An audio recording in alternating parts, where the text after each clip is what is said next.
नमस्कार। अब इसे क्या कहें जो मेरे हाथ में है। ये भारतीय जनता पार्टी का मैनिफेस्टो नहीं है, संकल्प पत्र है। और जैसे जैसे मैं इसको पढ़ता जा रहा हूँ मुझे इसमें जुमले ज़्यादा दिख रहे हैं। पहली बात तो ये है कि जो मैनिफेस्टो होता है वो पार्टी और वोटर के बीच एक तरह का करार होता है, वायदा होता है। जैसे सर्विस प्रोवाइडर कहते हैं कि हम आपको इतने तरह के पैकेजेस दे सकते हैं, ये हमारा पैकेज हम आपको ऑफर कर रहे हैं। फिर जैसे सर्विस प्रोवाइडर होता है, हम पैसे देते हैं, वो सर्विस खरीदते हैं, पैकेज खरीदते हैं। बिल्कुल ऐसे ही हम टैक्स देते हैं और ये जो मैनिफेस्टो में कहा जाता है, हम वो मैनिफेस्टो पूरा होने की उम्मीद करते हैं कि ये पार्टी ये सर्विसेज हमें देगी। तो जो पॉलिटिकल पार्टियां होती हैं और जो सरकार जिसकी बनती है वो हमारे सर्विस प्रोवाइडर होते हैं, हमारे माई बाप नहीं होते, मालिक नहीं होते। नेता तो आजकल खैर बनते भी नहीं हैं। बहरहाल ये जो आज मेरे हाथ में है ये बीजेपी का संकल्प पत्र है। अब संकल्प पत्र और घोषणा पत्र, मैनिफेस्टो और संकल्प पत्र में ये फ़र्क है कि संकल्प मेरी अपने आप से निजी कमिटमेंट है कि मैं संकल्प लेता हूँ कि मैं देश की जनता के लिए ये सब करूँगा। घोषणा पत्र मैनिफेस्टो ये होता है कि मैं आपको वायदा करता हूँ कि आपके लिए मैं तमाम बातें करूँगा, तमाम काम करूँगा। तो एक बार फिर संकल्प कोई भी लेता रहे, घर में बैठ के लेता रहे, पब्लिकली लिया है इन्होंने, लेकिन जो बातें इसमें कही हैं वही मतलब 2014 का जो मैनिफेस्टो था वो भी संकल्प पत्र नहीं, वो मैनिफेस्टो था। उसमें जो बातें कही गई थी वैसी ही बातें कही गई है। पहली बात तो यूनिफॉर्म सिविल कोड। अब यूनिफॉर्म सिविल कोड का नाम सुनते सुनते हमारे कान पक गए हैं। जब पहली दफ़े दिल्ली में असेंबली हुई थी, पहले तो बहुत पुरानी 50s में थी, चौधरी ब्रह्म प्रकाश मुख्यमंत्री हुआ करते थे। उसके बाद जब मदन लाल खुराना मुख्यमंत्री बने थे, यूनिफॉर्म सिविल कोड की बात हम तब से सुनते आ रहे हैं। एक बार फिर इन्होंने कहा कि एक यूनिफॉर्म सिविल कोड होगा और जो संविधान है हमारा, article 44 of the constitution of India lists uniform civil code as one of the directive principles of state policy.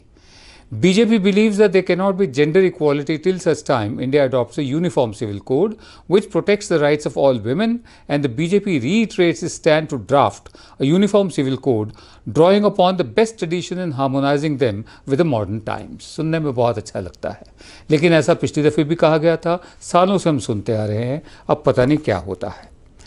फिर किसान की जो आमदनी है सन 2022 तक दुगनी कर दी जाएगी। पहले भी 2014 में ये बात की गई थी, अब इसमें ये कहा गया है कि 2022 तक दुगनी कर दी जाएगी। फिर ये कहा गया कि स्मॉल, छोटे और मझोले जो किसान हैं उनके लिए पेंशन की एक योजना शुरू की जाएगी, मतलब किसानों के लिए, जिसमें 6,000 रुपया साल किसानों को पेंशन, छोटे और मझोले किसानों को पेंशन दी जाएगी जिनकी उम्र 60 साल से ज़्यादा हो चुकी है। और फिर 25 लाख करोड़ इन्वेस्टमेंट किया जाएगा, निवेश किया जाएगा एग्री रूरल सेक्टर, खेती और गांव के इलाकों में, ताकि जो खेती है उसकी परफॉर्मेंस बेहतर हो सके। फिर राम मंदिर का जिक्र है। अब इसको भी सुनते सुनते हमारे कान पक गए, न जाने कितने इलेक्शन ये लोग राम मंदिर के नाम पर लड़ चुके हैं। इन्होंने कहा है कि कॉन्स्टिट्यूशन, संविधान के दायरे के भीतर भीतर रास्ता तलाश किया जाएगा। कौन सी नई बात कह दी हम नहीं जानते।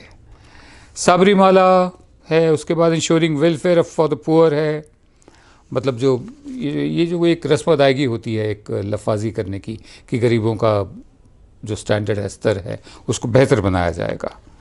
और पार्टी ये भी इंश्योर करेगी कि पक्के घर बनाए जाएंगे 2022 तक हर एक के लिए।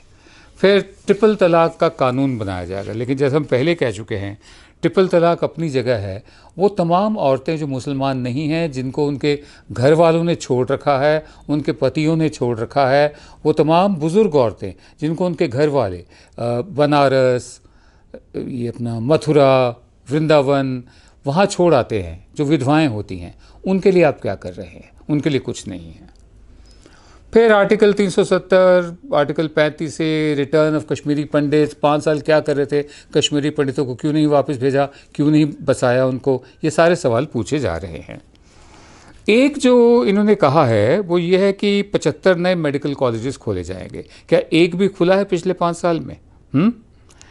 उसके अलावा एक और जो उन्होंने कहा है कि 200 केंद्रीय विद्यालय और नवोदय विद्यालय खोले जाएंगे 2024 तक। एक सबसे बड़ी बात इन्होंने कही है जो बहुत बड़ा जुमला है कि अगले 5 साल में देश के विकास में बुनियादी ढांचे में 100 लाख करोड़ रुपया लगाया जाएगा। अब हमारा पिछला बजट ही 24 लाख करोड़ का था। सिर्फ 5 साल में अगर 100 लाख करोड़ लगाना है तो ये मानकर चलते हुए कि जीडीपी इतना ही, हमारा बजट इतना ही रहेगा, तो 20 लाख तो आपने सीधा निकाल दिए बुनियादी ढांचे के लिए। 3 करोड़ का बजट हमारा डिफेंस बजट है, बाकी 1 लाख करोड़ या 2 लाख करोड़ रह गया तमाम काम करने के लिए। तो ये सोच समझ के इन्होंने बोला है क्या कि अगले 5 साल में 100 लाख करोड़ रुपया बुनियादी ढांचे पर खर्च किया जाएगा। ये एक जुमला हमें लग रहा है, बिल्कुल जुमला है, वैसे ही जैसे हर एक के खाते में 15 लाख आ जाएंगे।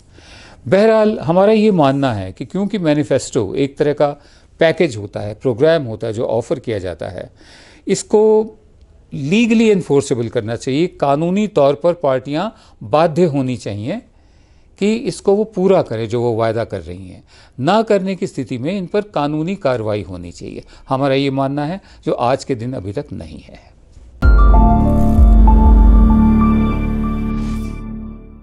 अगर आप पिछले चुनाव का मैनिफेस्टो देखें बीजेपी का, तो यही बातें, ऐसी ही बातें कही गई हैं। राम मंदिर पे कहा गया कि वही संविधान के दायरे में कोई रास्ता निकालने की कोशिश की जाएगी, और कश्मीर को लेकर बीजेपी ने ये वादा किया था कि सब पार्टियों के साथ बैठकर आर्टिकल 370 पर चर्चा की जाएगी और जो स्टेक होल्डर्स हैं उनसे भी बात की जाएगी, और बीजेपी प्रतिबद्ध है कि आर्टिकल 370 हटाया जाए। एफडीआई को लेकर ये था कि सब सेक्टर जितने भी हैं उसमें नौकरियां पैदा करने के लिए एफडीआई इनवाइट की जाएगी। ये पिछले चुनाव का मैनिफेस्टो मैं आपको बता रहा हूँ। अर्बनाइजेशन, बीजेपी ने ये वादा किया था कि 100 नई स्मार्ट सिटीज़ बनाई जाएंगी। अब वो 100 नई स्मार्ट सिटीज़ कहाँ हैं, कहाँ तक पहुँची हैं, कोई रिपोर्ट हमारे पास नहीं दी गई, हमें नहीं दी गई कि काम कहाँ तक पहुँचा है 100 सिटीज़ का, 100 शहरों का। और उसके बाद शिक्षा को लेकर पिछली दफ़े कहा था कि 6% बढ़ाया जाएगा, जो बजट का खर्चा है वो शिक्षा पर 6% बढ़ाया जाएगा, जीडीपी का 6%। वही बुनियादी ढांचे की बात थी। Centre state relations, BJP to evolve a model of national development driven by states to grant fiscal autonomy to the states, कि एक आर्थिक आज़ादी, एक आर्थिक माली खुद मुख्तारी हमारे राज्यों को मिले, इस तरह का एक मॉडल बनाया जाएगा जिसमें जो राज्य हैं अपने फैसले खुद करेंगे। एक आर्थिक खुद मुख्तारी, फिनेंशियल ऑटोनॉमी उनको होगी, जो दूर दूर तक अभी तक नहीं दिखी है हमें। और सबसे बड़ा तो आपको भी याद होगा, सबको याद होगा कि एक टास्क फोर्स बनाई जाएगी जो विदेशों में काला धन है वो वापस लाएगी। 5 साल हो गए हैं और अभी तक काला धन वापस नहीं आया, बल्कि लोग यहाँ से भाग गए हैं, यहाँ का पैसा लेकर भाग गए हैं, और वो भी वो लोग जो सरकार के बहुत करीबी माने जाते रहे हैं। काला धन वापस नहीं आया है। अब देखना ये है कि ये जो आज का जो संकल्प पत्र है इसको लोग किस तरह से लेते हैं। एक दरअसल एक एलिमेंट होता है साख का, गुडविल का, और एक होता है ट्रैक रिकॉर्ड का। पिछली दफ़े क्या हुआ था कि एक गुडविल बन रही थी प्रधान सेवक मोदी के लिए, और 10 साल वैसे भी हो गए थे यूपीए की सरकार को, तो एक गुडविल भी बन रही थी कि इतने लंबे लंबे वादे कर दिए, उठा के लंबे चौड़े ऊल जलूल वादे कर दिए, तो लोगों को एक उम्मीद थी, तो एक साख थी, गुडविल पर लोगों ने वोट दिया। अब पिछले साल का 5 साल का ट्रैक रिकॉर्ड सामने है। ये बिल्कुल वैसे ही है जैसे हमारे एक जान पहचान के हैं, वो बहुत अच्छा एक टेलीविज़न चैनल चलाते हैं, तो वो इन्वेस्टर्स के पास गए कि मुझे पैसा चाहिए, मार्केट में गए पैसा चाहिए मुझे, तो उन लोगों ने मना कर दिया। तो इन्होंने कहा क्यों भाई, पिछली दफ़े तो आपने हमें दिया था। कहते तब हमने आपको दिया था क्योंकि आपकी गुडविल थी, साख थी, नाम था आपका। आज भी आपका नाम है, लेकिन पिछले 5 साल बताते हैं कि आपका कोई भी चैनल कामयाब नहीं हुआ है। हम देश सेवा के लिए पैसा नहीं देते हैं, हम पैसे से पैसा कमाने के लिए पैसा देते हैं। बिल्कुल यही बात इस पर लागू होती है। 5 साल पहले साख थी, गुडविल थी, यकीन किया लोगों ने। 5 साल बाद अब ट्रैक रिकॉर्ड सामने है, देखते हैं लोग क्या करते हैं।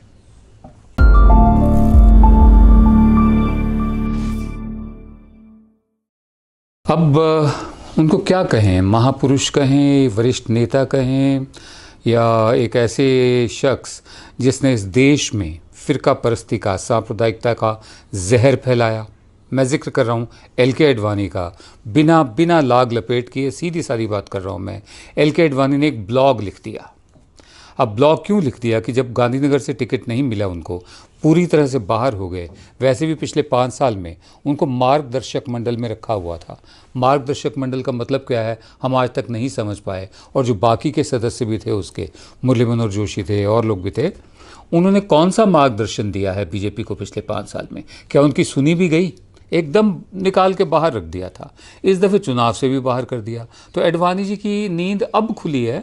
उन्होंने एक ब्लॉग लिखा है कि हमारे यहाँ जो राजनीतिक विरोधी होते हैं उनको हम दुश्मन नहीं कहते, शत्रु नहीं मानते। कि मेरे ही कार्यक्रम में उन्होंने एक दफ़े कहा था, 1989 के चुनाव थे जब VP सिंह प्रधानमंत्री बने थे। कांग्रेस के एक नेता हुआ करते थे विश्वजीत पृथ्वीजीत सिंह, स्वर्गीय हैं वो।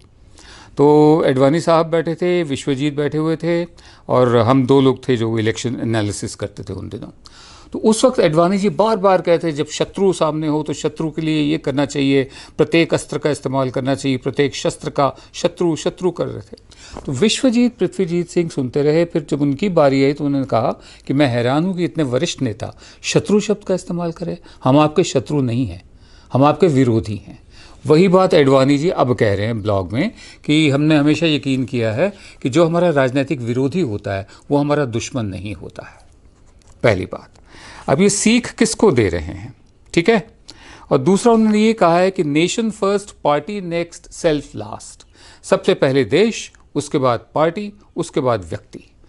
अब आडवाणी साहब, आपको ये कहने की ज़रूरत क्यों महसूस हुई है कि देश पहले आता है? क्या हालात ऐसे हैं कि आपको याद दिलाना पड़ रहा है अपने लोगों को, अपनी पार्टी को, कि देश को पहले रखो? अगर आप समझते हैं कि ऐसी नौबत है तो सिर्फ एक ब्लॉग से काम नहीं चलेगा। आपको खुलकर सामने आना चाहिए। आपके पास खोने के लिए अब कुछ नहीं बचा है। खुलकर सामने आइए, बोलिए जो आपको बोलना है, ठीक है? इस उम्र में आकर अगर आप नई दिशा देते हैं या कुछ ऐसी बात करते हैं जो लोगों के दिलों में तो है लेकिन जिसे वो शब्द नहीं दे पा रहे हैं, अगर आप शब्द देंगे कि देश की हालत ठीक नहीं है, फ़िरका परस्ती बढ़ रही है, हमारे बच्चे किस तरह के देश में बड़े होंगे, हमारे बच्चों के बच्चे भी किस तरह के देश में बड़े होंगे, अगर आप खुलकर बोलें तो बेहतर होगा। बाकी मार्गदर्शक जो हैं, मुरली मनोहर जोशी वगैरह, वो तो तब भी चुप थे, अब भी चुप हैं।